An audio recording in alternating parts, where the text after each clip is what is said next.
Hello BSc third year. आज हमारा topic है इफेक्ट ऑफ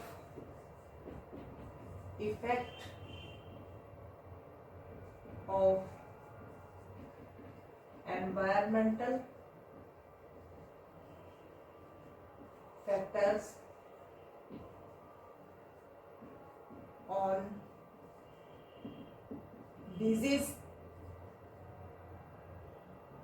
डेवलपमेंट।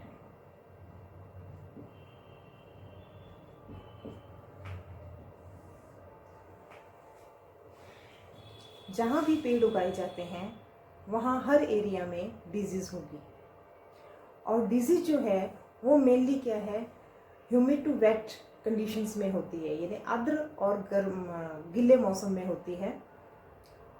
और डिजीज़ के फैलाव के लिए क्या स्थिति ज़रूरी है, या तो आर्द्रता होनी चाहिए, या गीलापन होना चाहिए, या नाइट में डिजीज़ ज़्यादा फैलती है, या फिर ऐसे पेड़ों पर, ऐसे पौधों पर डिजीज ज़्यादा फैलती है जिन पर नाइट्रोजन युक्त खाद अधिक उपयोग में की गई हो। ठीक है।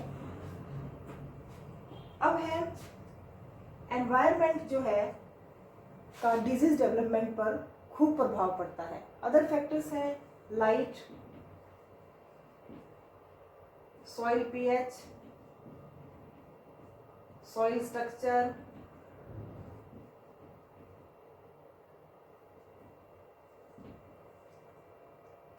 विंड आदि। सबसे पहले है इफेक्ट ऑफ टेम्परेचर। हम जानते हैं कि किसी भी पैथोजन की ग्रोथ के लिए एक ऑप्टिमम टेम्परेचर होता है। जैसे फंगस की स्पोर्स प्रोडक्शन के लिए, उसके माइसीलियम की ग्रोथ के लिए, या उसके जर्मिनेशन के लिए अलग अलग टेम्परेचर होना निश्चित किया गया है, और एक निश्चित टेम्परेचर पर वो फुली ग्रोथ करते हैं। तो अगर ऐसी कंडीशन आ जाती है एटमॉस्फेयर में कि उनके प्रोडक्शन के लिए अच्छा अनुकूल वातावरण मिल जाता है, अनुकूल टेम्परेचर मिल जाता है, तो जानी मानी सी बात है कि डिजीज डेवलपमेंट तेजी से होगा। स्टोरेज कंडीशन में भी अगर ह्यूमिडिटी है और टेम्परेचर बैक्टीरिया, फंगल या वायरल ग्रोथ के लिए सबसे अधिक उपयुक्त है, तो डिजीज तेजी से फैल जाएगी।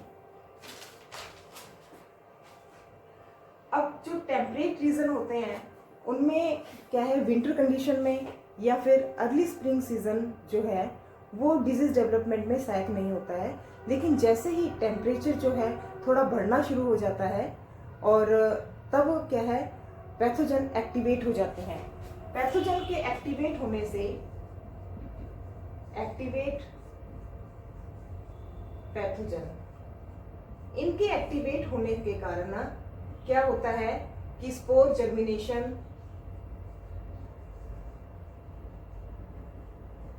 जैसे ही अनुकूल परिस्थितियां आ जाती है होना शुरू हो जाता है, और डिजीज फैलनी शुरू हो जाती है। पौधों पर डिजीज शुरू होती है और फिर फैलनी शुरू हो जाती है।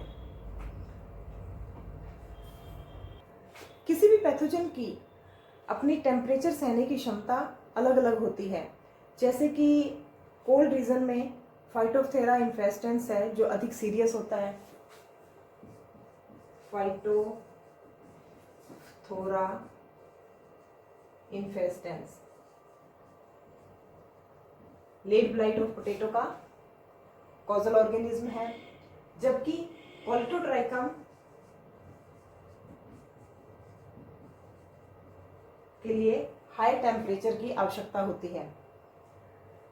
टेम्परेचर जो है पैथोजन के लिए अगर बिल्कुल उपयुक्त है, लेकिन होस्ट के डेवलपमेंट के लिए, होस्ट की ग्रोथ के लिए अगर वो थोड़ा कम भी है या थोड़ा ज़्यादा है, तो इस पर डिपेंड नहीं करता, डिजीज फैलेगी।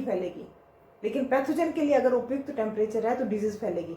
अगर किसी भी पैथोजन के लिए, किसी भी होस्ट के लिए या डिजीज के लिए, मान लीजिए लेड ब्लाइट ऑफ पोटैटो है, इसके लिए टेम्परेचर जितना भी निश्चित हो रखा है उतना चाहिए, तो पैथोजन के लिए अनुकूल है, और होस्ट के लिए अनुकूल है, तो और डिजीज के लिए भी अनुकूल है।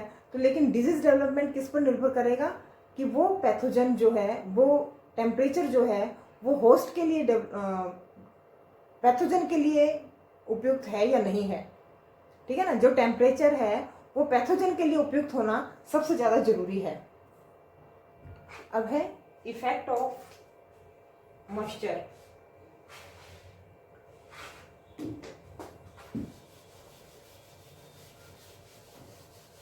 मॉइस्चर जो है वो रोगों के विकास में बहुत अधिक हेल्प करता है, बहुत अधिक जरूरी है, क्योंकि किसी भी फंगल ग्रोथ के इफेक्ट ऑफ मॉइस्चर, क्योंकि किसी भी फंगल ग्रोथ के जर्मिनेशन के लिए, माइसीलियम की ग्रोथ के लिए, या फिर स्पोर प्रोडक्शन के लिए, या फिर पेनिट्रेशन के लिए मॉइस्चर होना बहुत अधिक जरूरी है। और बैक्टीरिया, फंगस, निमेटोड्स के पौधों को संक्रमित करने से पहले उनके एक्टिवेशन के लिए भी जो है मॉइस्चर होना बहुत अधिक जरूरी है। स्प्लैशिंग, रेन स्प्लैशिंग वाटर की फॉर्म में बैक्टीरिया या फंगल स्पोर डिस्ट्रीब्यूशन करने में और उनको फैलाने में मॉइस्चर का बहुत बड़ा हाथ है। मॉइस्चर के कारण ही पौधे की चूषण क्षमता बढ़ जाती है और रोग की उग्रता भी पूरी तरह से प्रभावित होती है। नेक्स्ट है effect of rainfall. Effect of rainfall.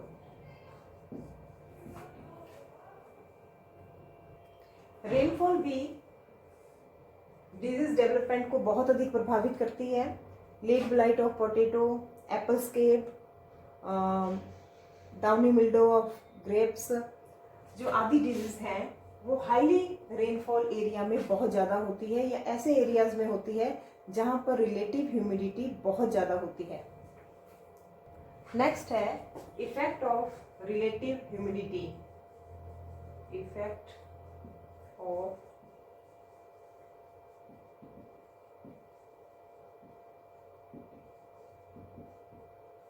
Relative humidity, storage roads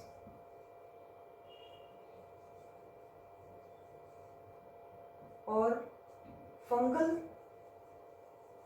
spore germination में बहुत ज्यादा महत्वपूर्ण है। For example, soft rot of sweet potato.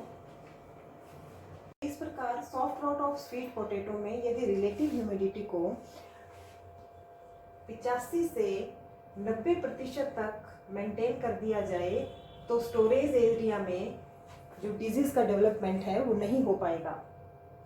यदि टेम्परेचर जो है अगर पैथोजन की ग्रोथ के लिए ऑप्टिमम है फिर भी डिजीज नहीं हो पाएगी। इस कंडीशन में जो स्वीट पोटैटो है इसकी रूट्स एक कॉर्की टिश्यू बना लेती है जो पैथोजन के पेनिट्रेशन को रोक देती है। Effect of soil moisture. अब है effect of soil moisture.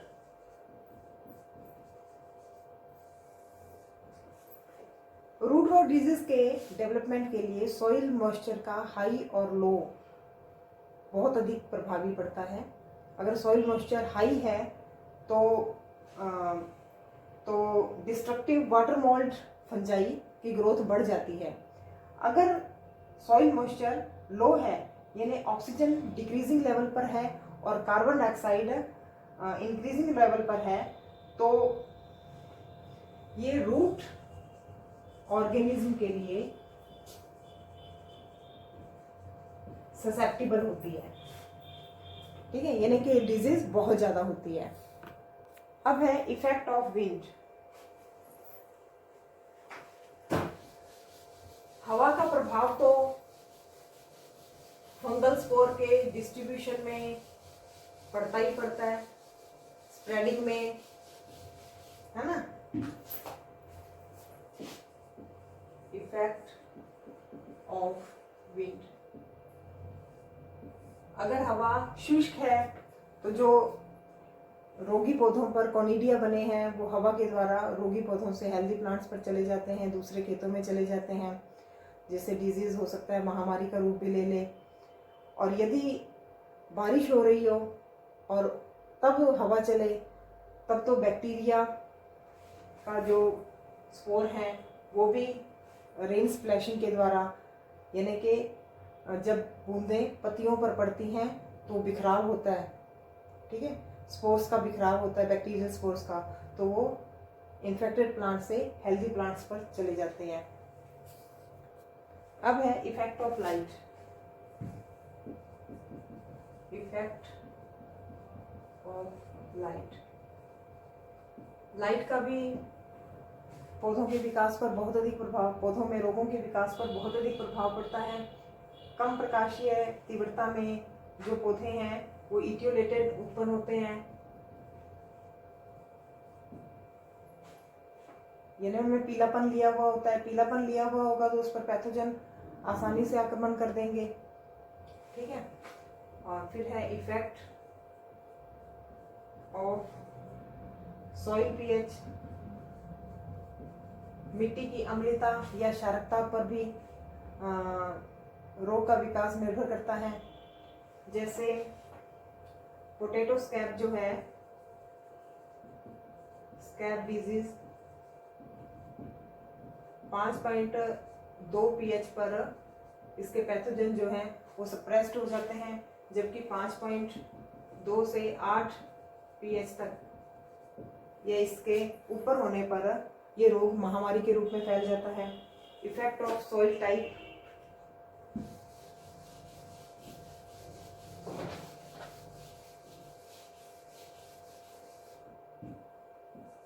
Effect of soil type,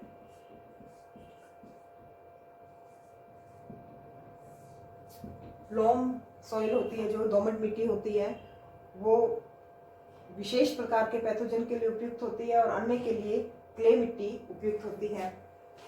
अब है effect of host plant nutrition. जैसा कि टॉपिक है, होस्ट प्लांट के न्यूट्रिशन पर भी डिजीज का डेवलपमेंट निर्भर है। अगर जाहिर सी बात है, अगर न्यूट्रिशन कम होगा होस्ट प्लांट को तो कोई भी पैथोजन आकर उस पर आक्रमण कर देगा और तेजी से अपना रोग उग्रता से संतति पैदा करेगा और विंड के द्वारा या अदर फैक्टर्स के द्वारा उसका डिस्ट्रीब्यूशन हो जाएगा हेल्दी प्लांट्स पर। तो अगर जिन पौधों को नाइट्रोजन युक्त खादें, अधिक नाइट्रोजन युक्त खादें दी जाती हैं, उनमें रोग ग्रहिता की क्षमता बहुत अधिक बढ़ जाती है। अगर खाद में नाइट्रोजन की कमी है, उपयुक्त मात्रा से कम है, तो पौधे कमजोर या उनकी ग्रोथ स्लो होती है। इस तरह के इफेक्ट पैदा हो जाते हैं। अब है नेक्स्ट इफेक्ट ऑफ पॉल्यूटेंट्स।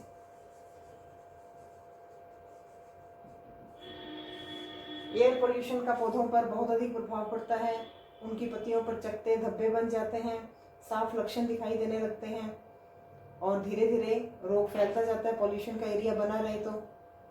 और दूसरा, ओजोन का भी पौधों पर बहुत अधिक प्रभाव पड़ता है। ओजोन की जो अधिक मात्रा है ये पोटैटो पत्तियों पर इन्फेक्शन कर देती है, बोट्राइटिस का इन्फेक्शन कर देती है। This is all about factors affecting development of disease. Thank you.